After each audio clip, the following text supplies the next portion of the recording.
గెలిచిరా ఎన్నికల్లో, గెలిచి మేయరు అయ్యిందా? 2 తెలుగు రాష్ట్రాల్లో ఎథికల్ పాలిటిక్స్ చచ్చిపోయి విచ్చలవిడితనాన్ని గొప్పగా చెప్పుకుంటున్నారు. అక్కడ 10 మంది ఎమ్మెల్యేలు పార్టీ మారారు. తప్పనాలే కదా. మనం ఆ రోజున కేసీఆర్ చేసింది తప్పనే అన్నాం.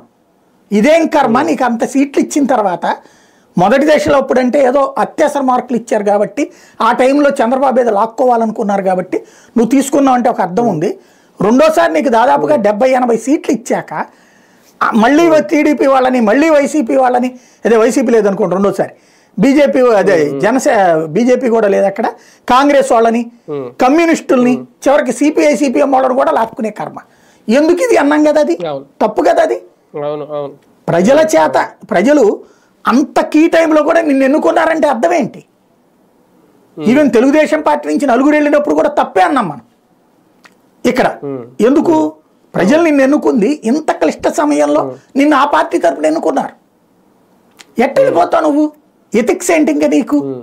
పోరాటం చేత కానోడు రాజకీయాలకు అనర్హుడు. అది గుర్తుపెట్టుకోవాల్సిన అంశం.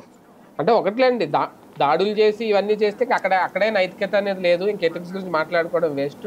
కానీ వచ్చిన విజయాన్ని పార్టీని చూసో లేదా అధికారాన్ని చూసో అద్భుతమైన పాలన చూసో వచ్చిన విజయంగా ఇప్పుడు దీన్ని అయితే పరిగణలో తీసుకోలేము. మున్సిపాలిటీ జనం నవ్వరా? అది గొప్ప విజయం అంటే నమ్ముతారు.